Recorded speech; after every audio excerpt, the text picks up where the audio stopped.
Welcome to the Sunday special on Top Med Talk. It's a potpourri of our favourite longer pieces, ideal for downloading and enjoying when you have a little bit more time. Top Med Talk. Hello and welcome to Top Med Talk. I am Desiree Chappell, host of Top Med Talk and the Roundtable, and we have a very special treat for you today. We are coming to you from Guy's Hospital in central London, and I have two consultant geriatricians here, Jugdeep Desi and Jude Partridge, again, consultant geriatricians. And we are going to be talking about the POPS program, something that we, Jugdeep and I had discussed back in May at the Royal College of Anaesthetists. And we wanted to do a little bit deeper dive on what that program is, how it works, how you're involved, the multidisciplinary team approach that we had talked about before, and where you see the program going and its effect here within this hospital system or in the NHS. So I'm going to let you guys introduce yourself a little bit further, and we'll just get right into it. Thanks, Desiree. So the POPS program, that's perioperative medicine for older people undergoing surgery. It's a service that we set up here at Guy's and St Thomas's back in 2003, and really with the aim of improving outcomes for older people undergoing both emergency and elective surgery. We see patients throughout the whole of the pathway, kind of when they're referred to us normally by the surgical team. They're referred often to us on the basis of the complexity of the surgery, the fact that they may have multi-morbidity or frailty, other geriatric syndromes, or where there's really difficult, complex decision-making around the best possible intervention for that individual. We see them preoperatively when we assess and we look at all domains, really, the kind of physical domains, the social, the psychological domains. And then we use multidisciplinary interventions really being underpinned by a CGA, Comprehensive Geriatric Assessment Methodology, to ensure that we're optimizing patients across that range of pathophysiology.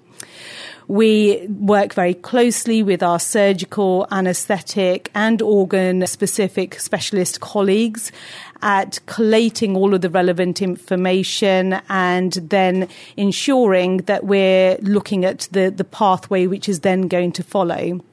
So we're providing information to all of the different teams about how we should be managing that perioperative pathway. We also then follow the patients through the surgical journey. So we see the patients back on the surgical wards when they come in, and we'll be addressing the medical issues, the rehabilitation and the discharge planning. And we do that across all of the different surgical subspecialties here at Guy's and St Thomas's.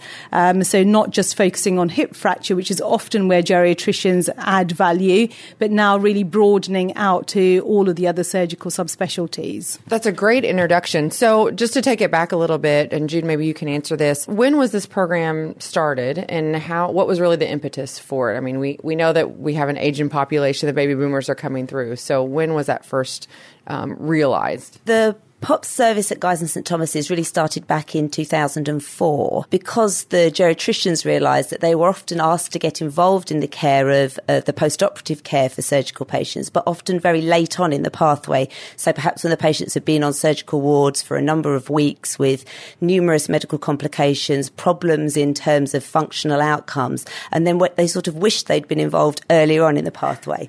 And as you say, of course, we know we have an ageing population, and we were very much aware of this as geriatricians.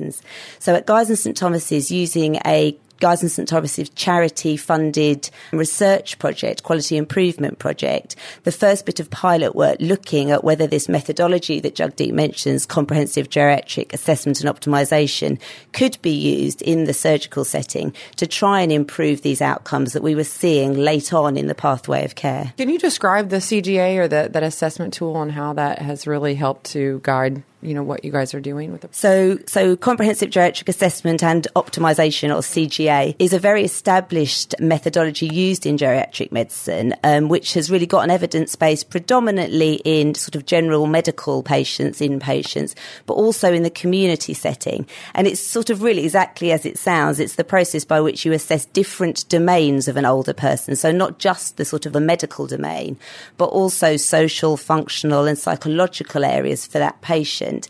And then with everything that you've identified from that process, you try and put a kind of tailor-made yet evidence-based plan in place so that the patient then is optimised according to all the things that have been identified. And what the evidence base has showed in both the general medical inpatient population and in community patients is that CGA makes it more likely that a patient is going to be alive and living in their own home, usually with better cognition, at up to 18 months after that process of assessment and optimisation. So what we were doing in the POPs model is trying to translate that to the perioperative setting for patients undergoing surgery. That's actually a really cool concept to be able to do that. We talk about population health and improving the overall general health, and I think it's a great tool to be able to do that. So when we've talked a lot about the different databases that you have here in the NHS, like the National Emergency Laparotomy database. So how have you used those types of things within this process? So geriatricians have been involved in national audit in a variety of different settings, in the stroke audit, in the National Hip Fracture database. And really the geriatricians, orthopaedic surgeons and anaesthetists came together to firstly develop guidelines which were endorsed by all of the societies around hip fracture. That then led to the establishment of the National Hip Fracture Database, and that in turn also led to the best practice tariff. And it was really pulling those three strands together that has driven the improvements in quality of care for older patients with hip fractures. And so what we've really learnt from that process is the fact that we need to translate that out now to other populations. And we've seen how we've learnt the lessons from the NHFD and translated those to the National Emergency Laparotomy Audit, where again we've been starting to link up guidelines from the Royal College of Surgeons around the higher risk surgical patient, linking that with the National Emergency Laparotomy Audit, helping us to benchmark units against one another, but also allowing us to review our data and then use quality improvement methodology to drive up quality of care, as we're already seeing from the first three sets of the NELA data which is coming out. This is now being used to work up a best practice tariff for the National Emergency Laparotomy Audit, which again we hope will help us to deliver those improvements in care on a wider national level. So, what are some of the outcomes that you have seen since you've been implementing this and making, you have the data now to show what are those outcomes, and then what are you seeing when you are talking to the other team members, the surgeons and anaesthetists? So I think in the evaluation of any service like this, it would be really nice to show both clinician-reported outcomes, so those traditional things like morbidity and mortality, but also very much patient-related outcomes, and things that patients constantly mention to us are things like functional status and what are they able to do after surgery. But also, of course, particularly in the NHS setting, we do need to think about efficiency and process measures, so cost and length of stay. And so we've tried to use a sort of mixture of different methods of evaluating this. But one of the most recent things we've done is to look at this in a randomised control trial in older vascular surgical patients, where we randomise patients who are having arterial either aneurysm or lower limb revascularisation procedures to either being referred through the POP service and having this preoperative CGA and optimisation, or going through the standard process within the trust at the time, which was a pre-assessment clinic with then referral on to either anaesthetic colleagues, to organ-specific physicians, or back to general practitioners for optimisation. And we were powered to show a reduction in length of stay, which we did show actually in the study, that the POPs group were in hospital for 40% less time than the control group. But digging into that data, we think very much that's due to fewer medical complications in the group who had CGA and optimisation. And of course, there is a cost implication to a shorter length of stay, and we're evaluating this in terms of health economic terms at the moment. So we have talked a lot about the the teamwork, and you've said you've worked with your colleagues. How is that working? Because I'm sure that they actually really appreciate the extra input. Have you noticed that it's picking up, or was it difficult to start? How's that going? So at the start of the POP service, it was pretty difficult because, of course, geriatricians haven't traditionally worked with surgeons outside of orthopedics. And also there's a little bit of uncertainty about the role of geriatricians and a lack of understanding of where we can add value. So we've worked really hard at establishing relationships with our surgical colleagues and then with anaesthetics and other organ specialties to demonstrate how we firstly can work together and secondly how we can improve outcomes through this collaborative approach. But this does require building up of trust and kind of understanding of each other's role, not stepping on toes when you shouldn't be stepping on them, but at the same time challenging each other to really drive quality of care up. So it's required a kind of multifaceted approach. One has been on a kind of social, cultural kind of level where we're starting to learn each other's language, understanding how to communicate with each other, even down to, how best to write an email to somebody to get the right answer back from them. So that's been an interesting process, learning cultures within specialties. In terms of establishing trust, I think there is something about us demonstrating how we do add value clinically with our very holistic approach, but with a very evidence-based approach. It's about putting together the evidence from the cardiology literature, the cognitive disorders literature, and putting that together and demonstrating how geriatricians think within those complex kind of settings. So there's a little bit around that, demonstrating value. And then there's also been quite a lot around education, which has absolutely been two-way kind of education. It's about us learning about surgical procedures, the impact of those procedures, the anaesthetic management in different settings. And so a lot of education for us, but also for our colleagues in those other specialties around the complexities of geriatric medicine. And we've tried to do that through a number of different approaches in terms of the education and training. So part of which has been very formalised education and training, and then some of which has been very informal through those emails, those telephone conversations, interactions on the ward. Do you have any formal educational materials or, rollouts for the other providers? We've approached education and training, first of all, about thinking about different grades of doctors. So there's been a focus on the medical profession. We've developed an education and training program for FY doctors. These are foundation doctors. So these are people who are in the first 2 years after graduating from medical school. So we now have a rotation based within POPs where they come and work with us for 4 months. 2 months of which is on the ward working directly with our team, 1 month which is working in the outpatient setting doing the high risk clinics with us, going out to the community, going and working in theatres at the surgery end, the anaesthetic end, so that they're really starting to get an understanding of the whole of the perioperative pathway. So there's that level of training for the foundation doctors. We've set up a specialist training program for registrars in geriatric medicine and also open to anaesthetic trainees as well, where they come and work with us for a year and they work through the different surgical subspecialties where we're based, getting kind of specialist knowledge around perioperative medicine in complex older patients. And then in terms of consultant level education and training, we've set up a national meeting, which is very much a focus on education, both in terms of setting up services, but also in terms of organ-specific medicine within the context of multimorbid older patients having surgery. Supporting that, there's e-learning modules, which we're hosting through the British Geriatric Society and also form part of the UCL Perioperative Medicine MSc as well. So a variety of different approaches for the medical profession.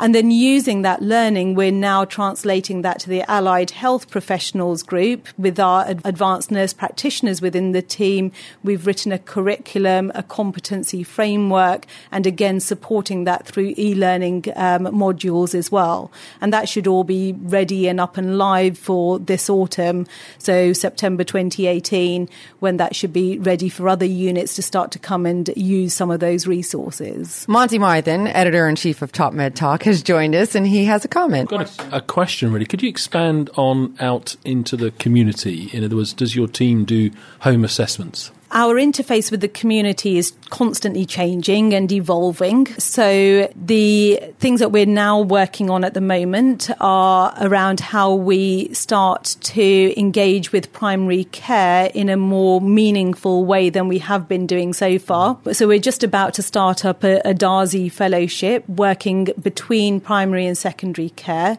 where we're going to be looking at the knowledge and skills that GPs do currently have around preoperative assessment, and then start to work with them at developing educational packages that they can be utilising to upskill them in that initial assessment, and also looking at what they could be doing in terms of optimisation and whether this is feasible and acceptable to GPs, and how we actually implement that into primary care. And then that will then hopefully inform where we take that kind of moving forwards.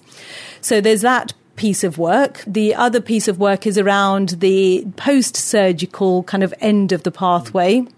We've been doing some work around how we make sure that the information flows from secondary care back to primary care in the right format, what information actually is useful for patients, their GPs, other providers out in the community, and ensuring that that's really meaningful and should be doing what it should be doing. We also link in with the intermediate care services out in the community, so particularly the rehabilitation centres. So our team directly provides medical and rehab discharge planning support to our local amputee rehab unit. For the other units, we engage with them, but we don't directly provide hands-on care within those settings. But of course, that's the added value of geriatricians within this kind of pathway, in that we're often very aware of what services there are out there, how best to access them, how to signpost people to them, and how to get people kind of communicating with each other in the most useful way. Are district nursing services still alive and well? I'm looking that you cover the SE postcodes here, which is where I was born and grew up initially. Yeah. And my mum was a district nurse, so I know there used to be a very large community of people who knew the complex patients in the community well, and the rehabilitation care often fell in their laps. So yes. Are they still there and highly organised? Yeah, so district nurses are very much still sort of alive and used with a variety of different roles. Many of the traditional things that you'd probably be used to, so catheter management, administration of intravenous antibiotics, dressing changes, but very much the kind of management of complex multi-morbid patients in order to support GPs is done by a community matron structure now, with an MDT meeting in order that geriatricians can feed into that. So community geriatricians with GPs and community matrons sort of managing a caseload, if you like, of complicated patients. So whether that's people that attend A&E frequently, whether it's frequent fallers, whether it's people with difficult to manage dementia, is very much managed through an MDT, but with big involvement from community matrons. Jugdeep, when we were talking about the POPs program back in May, there was an interest to roll this out through other hospitals and facilities across the country. So how's that been going, and what are the opportunities for that, I guess I should add? We've been working on the POPs program for a number of years now and generating evidence from a single site. But of course, the question that we're always kind of then presented with is, this is great and it works at Guy's and St Thomas's, but how can we kind of make sure that we can see these types of services being set up in other hospitals, and will they deliver the same results as they've done at Guy's and St Thomas's? So we did a survey back in 2014 which showed that only around 3 units around the country were delivering this type of service. But what was really useful through that survey was that we were able to gather information about the reasons why people weren't doing these types of kind of models of care or delivering these types of models of care. And what really came back from that was that they told us that they didn't have the workforce to deliver it and that they didn't have the funding to deliver it. So that was a real challenge back to us, a very clear challenge around what we needed to do to support units that did want to deliver POPs type models. So as you've heard, we've kind of started to address the workforce issue through some of the education and training programs that we've established, and also recognise that there aren't enough geriatricians around the country to deliver this type of service and all of the other work that geriatricians are constantly being asked to do. So that's why we focused on also making sure we were setting up and delivering an education and training program for allied health professionals so that we're really exploring the alternative workforce which is out there. In terms of the funding side of things, of course, we don't have a massive pot of money that we can just distribute around the country and kind of say, here you go, you can get on with it. But we were presented with an opportunity around about 18 months ago, 2 years ago now, when the Vanguard programme was starting up, the NHS England Vanguard programme. And we bid for £25,000, so a comparatively small pot of money to set POPs up at a district general hospital, Darrant Valley Hospital, which is about 20 miles outside of London. It's a hospital which has had its kind of own financial issues. It's got a workforce issue. So it's been, it was the best testing ground for something like POPs. And so with that 25,000, what we did was allow that to pay for half a day of consultant time, 2 days of registrar time for a period of a year to scope out, design, embed a POPs type service. And it's been a great success at Darrant Valley. So within that time, with that small pot of money, we were able to do that. We were able to write up a business plan, which was presented to their board, who saw the value of this, both in terms of quality of care, but also importantly in terms of finance as well. And this has resulted in a mainstream funded service within 18 months of us kind of making that first phone call. And that service is going really well. It's replicating the same results as we've seen here, the same reductions in late cancellations of surgery, length of stay, readmissions, as well as the quality markers as well. We're also supporting lots of other units around the country and also now increasingly internationally at setting up POPs. And I think what we have to be really careful about is making sure that the new models of care which are set up do show fidelity to the original concept of POPs.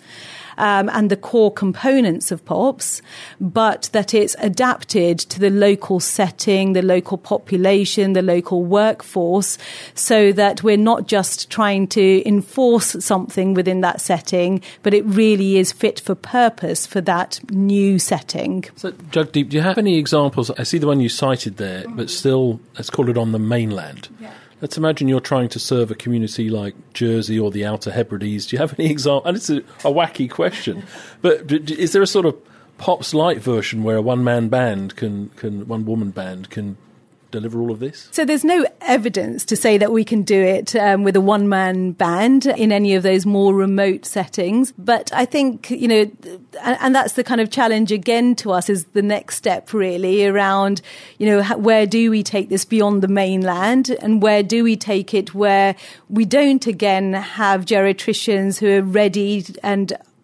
to get going with this as they were at Darrant Valley. We did have enthusiasm there. And that also then begs the next question as to whether it has to be a geriatrician who's delivering it or whether it can be people from different clinical backgrounds who want to gain those skills and develop those skills over time.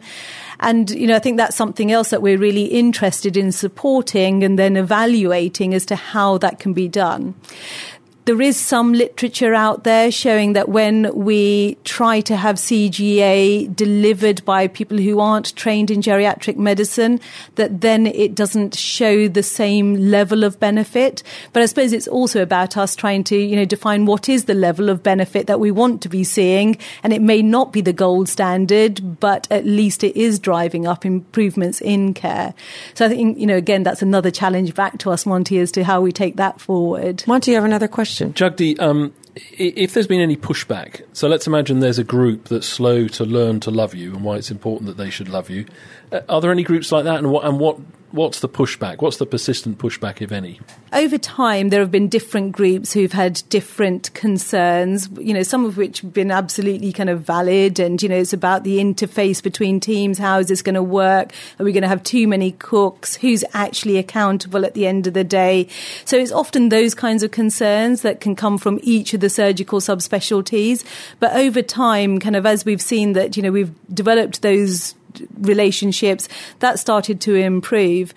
I think one of the kind of issues nationally and internationally at the moment is to, which specialty is going to be delivering this new specialty of perioperative medicine.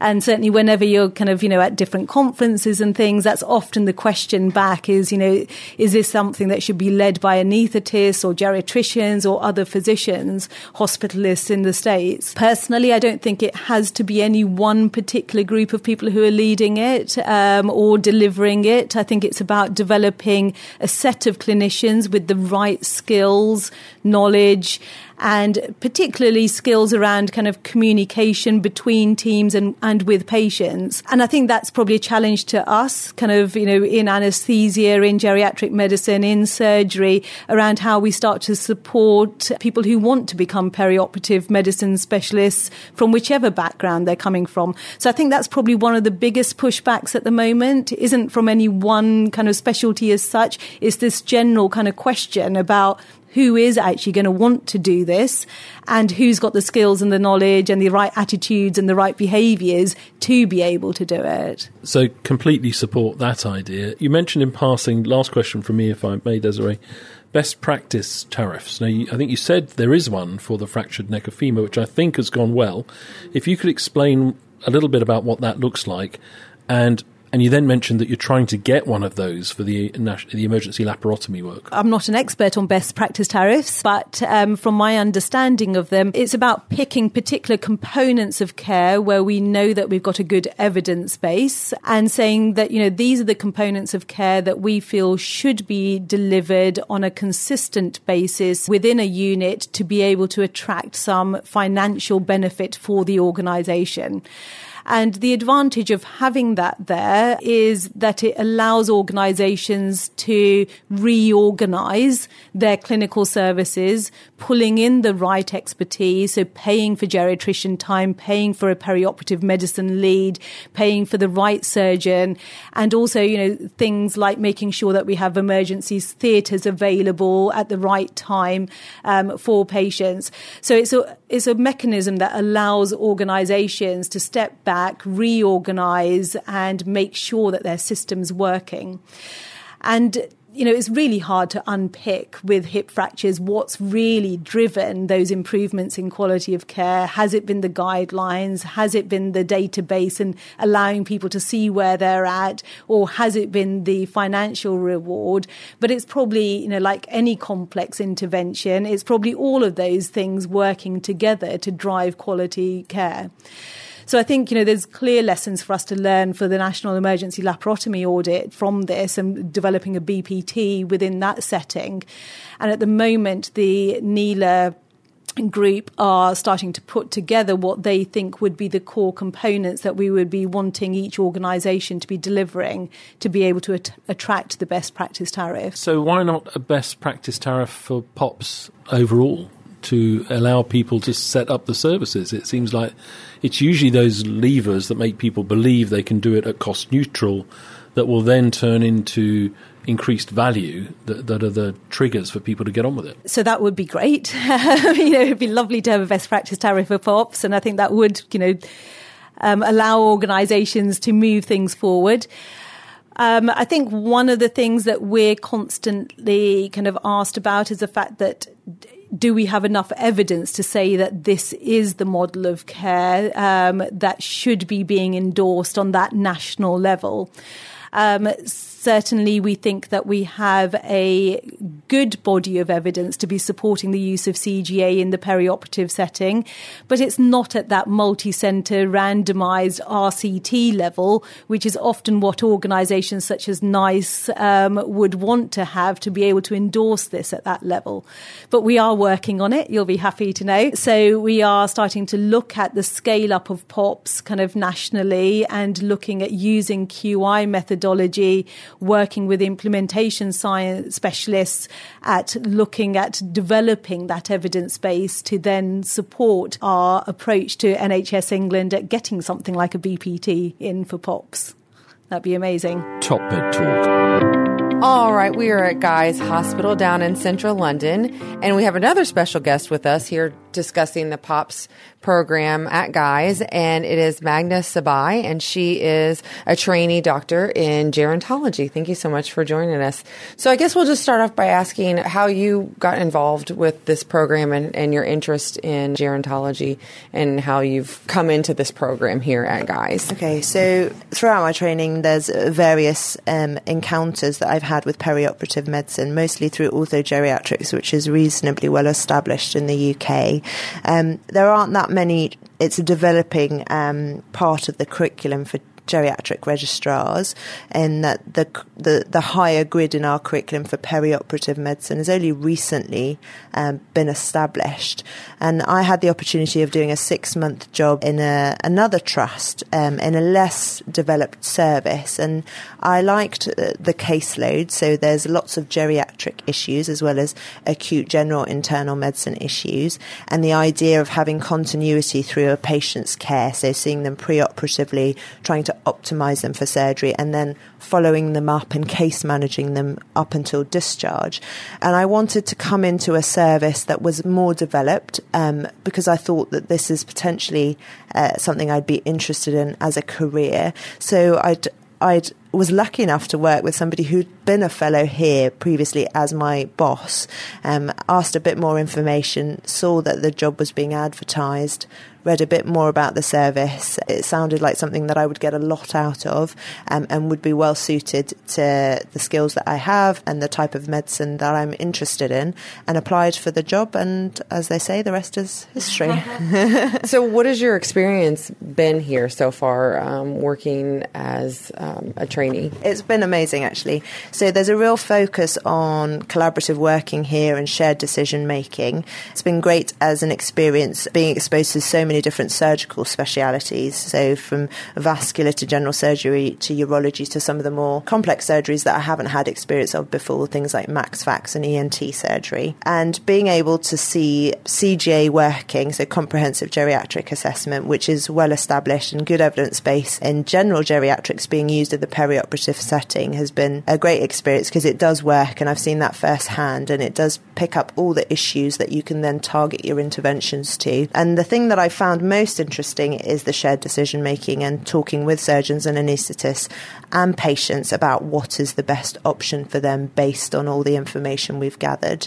And I've been surprised coming into it, some of the patients that we can get through surgery and have good outcomes, but also equally surprised about the patients that we have decided for them the best option isn't surgery, and how do we optimise symptoms and quality of life for them. One conversation I think that we have on Top Med Talk is about shared decision making and working as a team to do that, and then actually having the conversation with the patient and how that can be rather difficult. How is communication with your specialty, so the elderly population, different, than what you have dealt with in the past? So I think it's not different at all, actually. I think that what is different in the POP service, and I think is different in geriatric care, is that we're not afraid of talking to the patient. So many other specialities will feel that this patient is old, they may not understand the risks and benefits, and don't discuss it with them frankly. And actually, my experience is, even with patients with some degree of cognitive impairment, if you can take the time,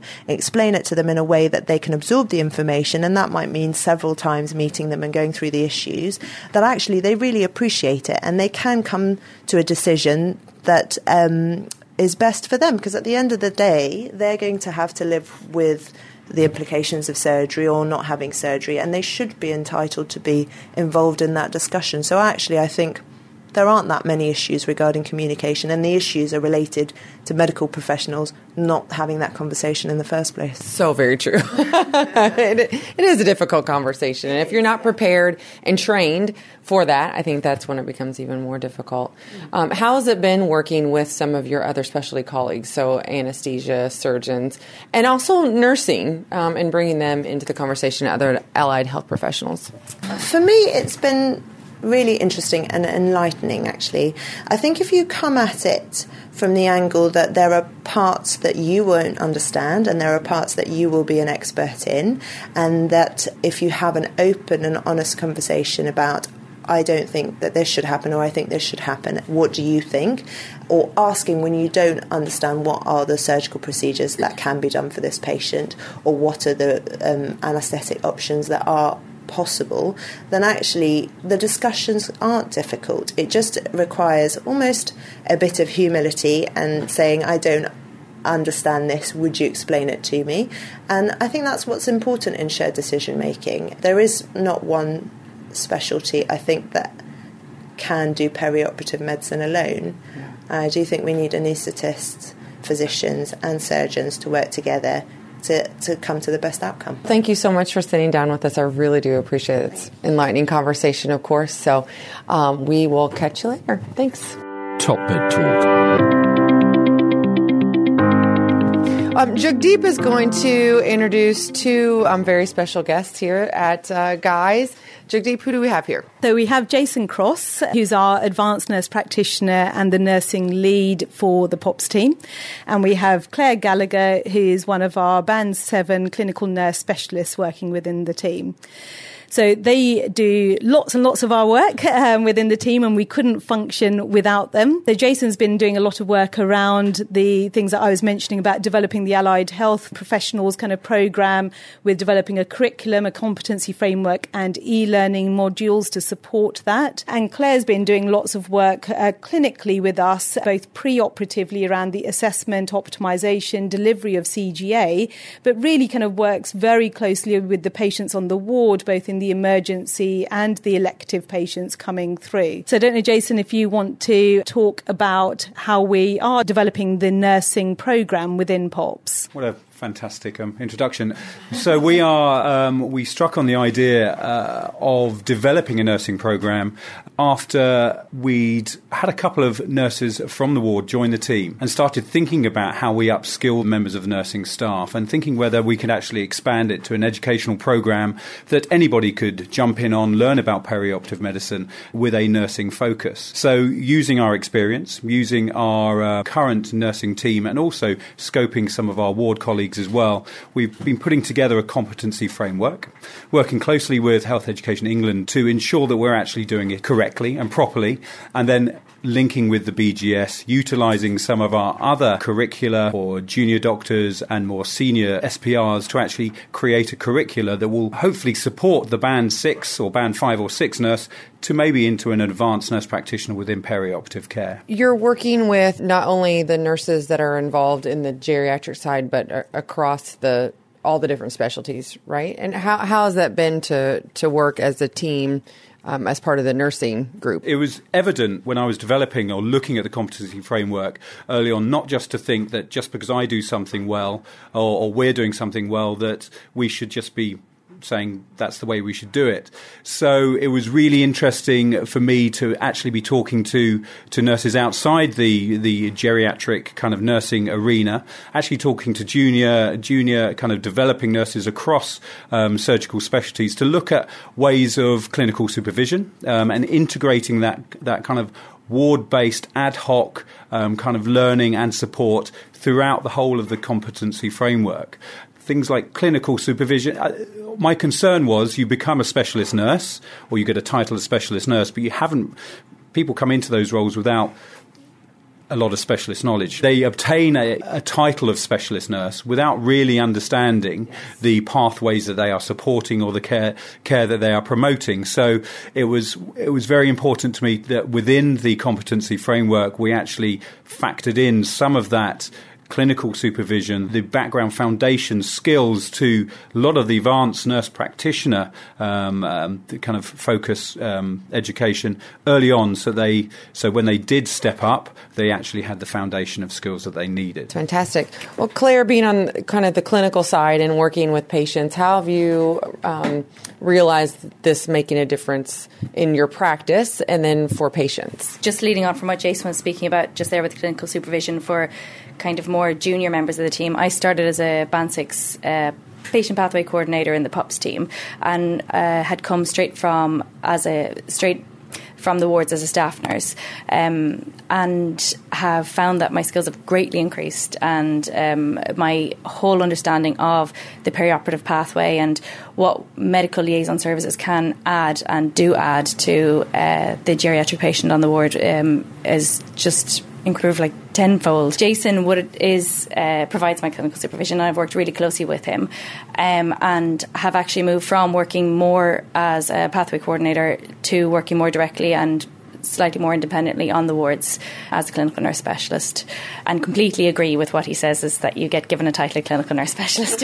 with not much knowledge of that often of the clinical pathways in that area. I think it's worth supplementing that, and what we want to do with any kind of educational kind of program or competency framework is highlight you just don't need nursing support, you don't need nursing guidance, and my professional kind of practice and my clinical skill acquisition has been done in partnership with Jugdeep, the other consultants. I have 2 line managers. I have a nursing line manager, and I have a clinical supervisor in Jugdeep, and that's what we want to support and advocate with, not only just with perioperative pathway kind of education, but also for advanced nurse practitioner education across the board. I think it's something that's probably lacking, and something as advanced nurse practice becomes more prevalent within the health service probably is needed as well. In the U.S., if you obtain an advanced level nursing degree, advanced practice nursing degree, you can focus in geriatrics or other specialties.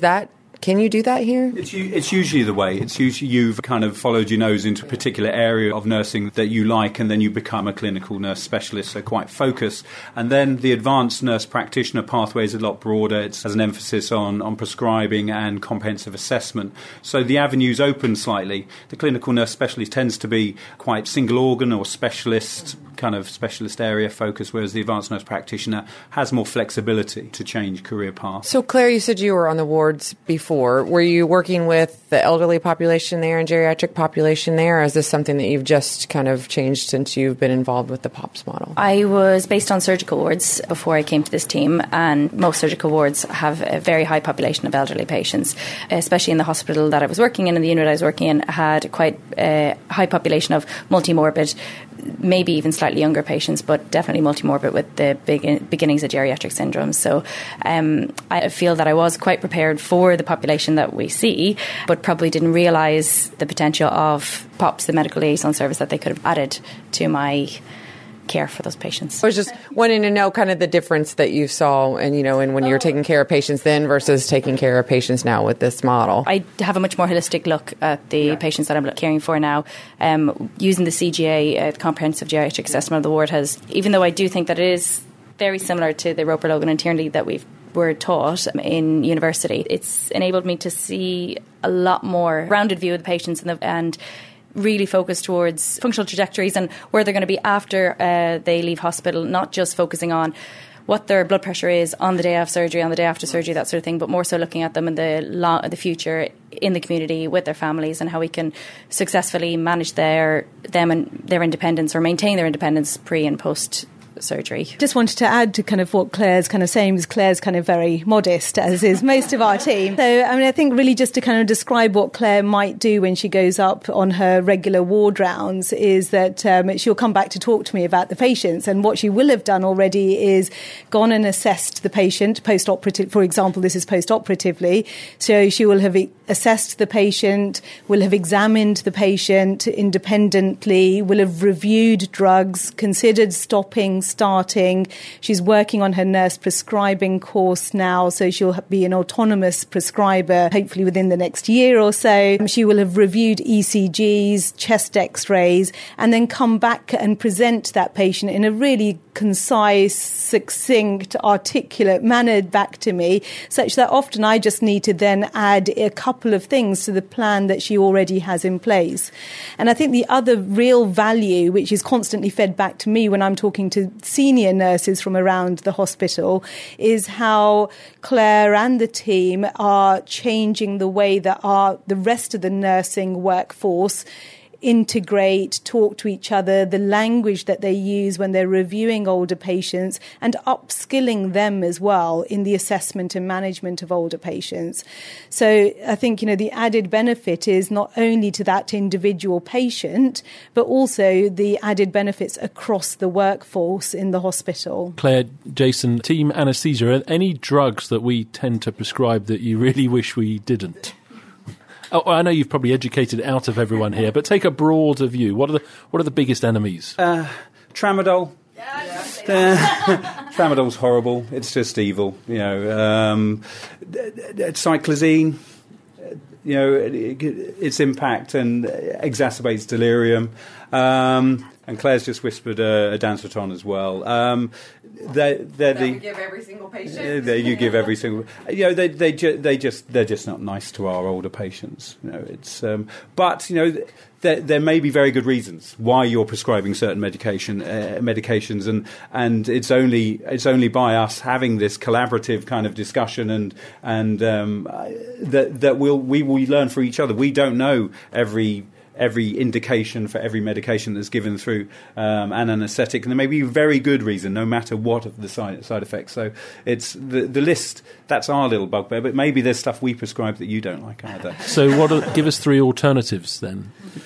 Some of the simple analgesics are under prescribed, things like paracetamol. I know that we are very much focused on kidney function, and obviously in a patient that's renally impaired, then we need to avoid non-steroidal anti-inflammatories, but there are benefits. I think I work predominantly with GI patients, so looking at some antiemetics that could also help other gut stimulation like metoclopramide. There's always an alternative, and you just need to come and ask us. Jagdeep, I heard that you've got a frailty unit in your emergency room, your A&E. Yes, so we've set that up over the last probably 12 to 18 months now, and it's gone through a number of iterations over that time. But we're now based down in A&E. We've got a set of recliner chairs and then a number of trolleys. So it's not a kind of bed-based unit as such. Patients who are frail with specific conditions when they turn up at A&E, so things like an episode of delirium, a urinary tract infection, a fall, or an exacerbation of a long-term condition, moves directly into the frailty unit, which is a consultant-led unit, but with therapy staff, pharmacy support, and a junior doctor who's predominantly there for training. And so patients who are seen there, our aim is to effectively support them in terms of their long-term condition and to ensure that they can have a safe and effective discharge directly from A&E home. I think you were just sharing a story with us that one of your colleagues had seen, I think it was 9 patients. And how many of them did she manage to get back home? So our shifts down there at a weekend. So this was at the weekend just gone. She had run a shift from 11 in the morning till 8 in the evening. And in that time had seen 9 patients, all of whom were pretty complex, frail, older patients. And 8 of those patients were discharged directly home, but with the appropriate services inputted both from social care, rehabilitation, but then having access to what we call hot clinics here, where patients can then be reviewed back in a very timely fashion to make sure that it has been a safe and effective discharge. That sounds fantastic for everyone. That sounds wonderful for the patient, wonderful for the family. Huge contribution to the challenges of the acute hospital. So is everyone going to have one soon, or is it slow coming? It's actually picking up pace, really. So frailty units are starting to appear at a lot of hospitals, and certainly we weren't the first to start this. There have been a number of units which have been running very effectively around the country already. And I think it's about us kind of learning lessons from units which are already established, not reinventing the wheel, getting the pro formas that they already use, their policies, adapting them to your local context, and then getting up and going, not waiting to develop the perfect pathway, but getting it going and then constantly changing it and reviewing it in a constructively criticising your own service and looking at the data, changing it as you go along. So they are coming at pace, Monty. There's lots of units starting to appear around the country. I think you do need to have geriatricians directly leading those services. And again, that's another challenge to us in terms of the workforce. But a lot of the work is delivered by nursing colleagues, allied health professionals. So from a relative's perspective, it must be wonderful to know that you can take your frail elderly loved one to the hospital, to what looks like the A&E environment, and know that there's a very real chance that they'll be coming home with you again. That must be wonderful. It is wonderful, and I think most patients and families, carers are, that's exactly what they would like to see happening.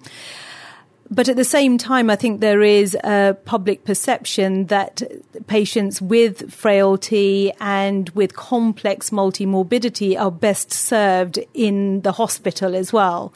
So there is some work that we need to do around empowering patients, their families, their carers, and starting to help really facilitate that kind of understanding about where the best place for care is, which clearly is sometimes a hospital. We shouldn't be denying this group of patients acute hospital-based care where appropriate, but there is some work to be done around kind of public understanding of the effectiveness of an early discharge home. Absolutely. I think we're possibly in a privileged position where we've seen all the different alternatives.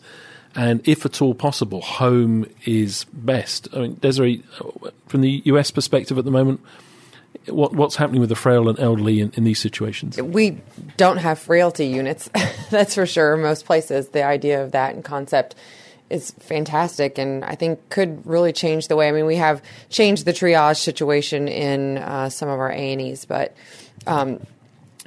discharging home is definitely the best thing for patients and getting them in and out of the hospital in a quick way and taken care of. I think we have totally changed the way we send patients home. If they do have a stay in the hospital, instead of going to rehab, they're able to be discharged home. So that's great. So Jagdeep, you have a fellowship here that's becoming increasingly well known. At the moment, I believe it's predominantly done by people who've come from a geriatric training pathway, but it's been opened up to other people, including anaesthetists. That's right, Monty. So we've been running that probably for, I think, about 6 years now, and we've gradually built the fellowship up such that we now have 3.5 to 4 posts per year. And it's been interesting that that's been advertised, like you say, to geriatricians, to anaesthetists, to general medicine physicians as well.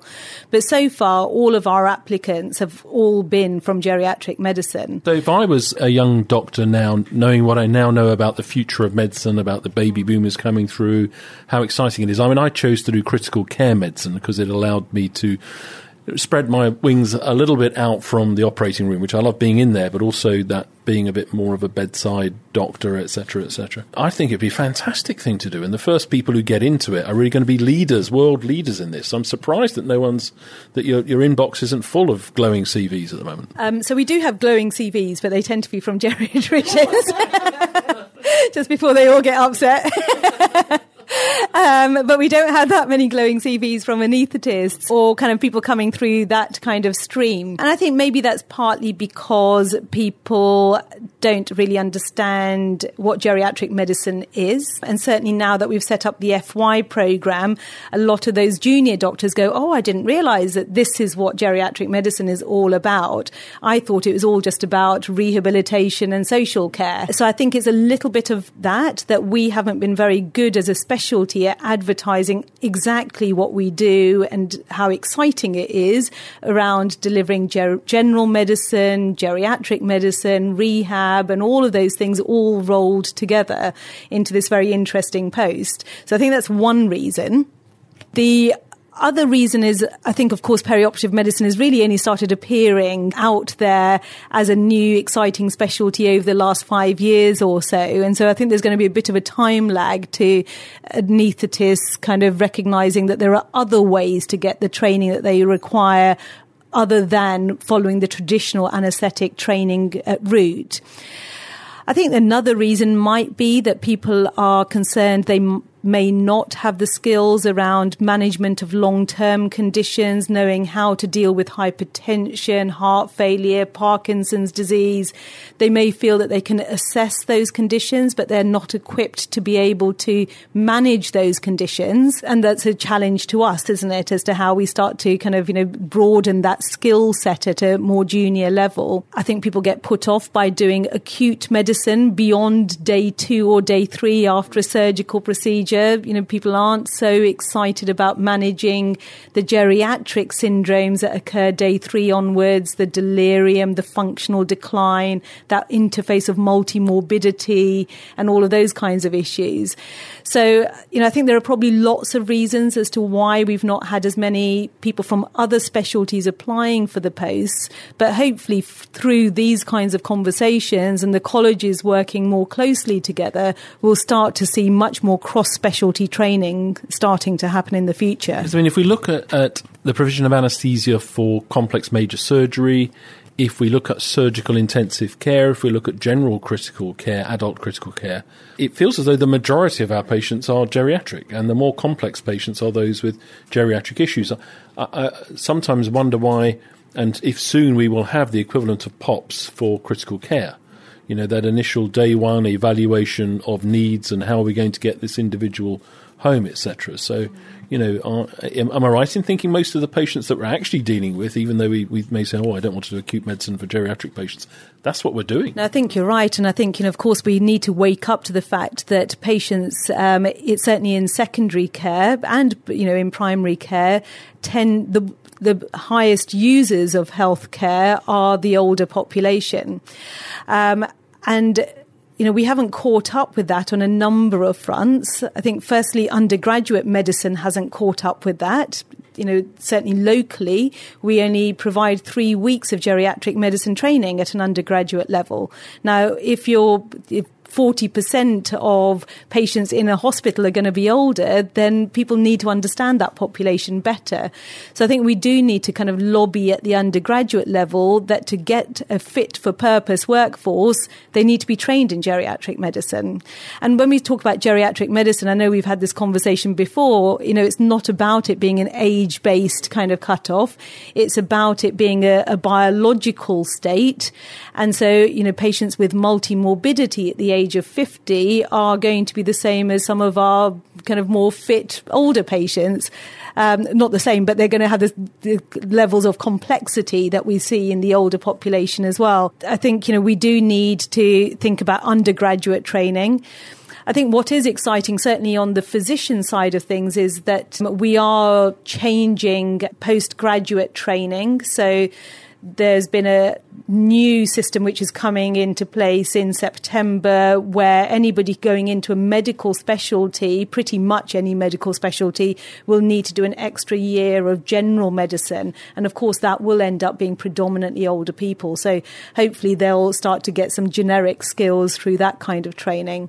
So yes, you're right. We haven't woken up to the population that we're actually dealing with, and we won't have enough geriatricians to be providing specialist care for all of these patients in all of these different settings. We have POPs in surgery, but increasingly cardiologists are asking for our support. Oncology are asking for it. So, it's an issue across specialties. We're going to wrap up today. Thank you, Jagdeep, for so much for joining us. Top Med Talk. Thanks for downloading and listening to Top Med Talk. Don't forget to find us on social media. We're on Twitter, Facebook, Instagram, even got our own YouTube channel. Whichever your favourite social media feed is, we're bound to be there. Find us. Also, subscribe to this podcast so that you never miss an episode.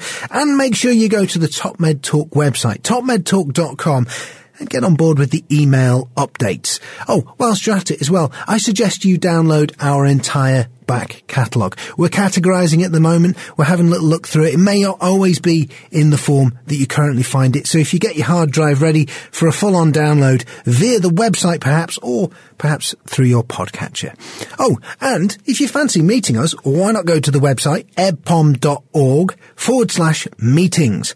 Our next big event is EBPOM USA, the Dallas Masters Course, a perioperative care practicum.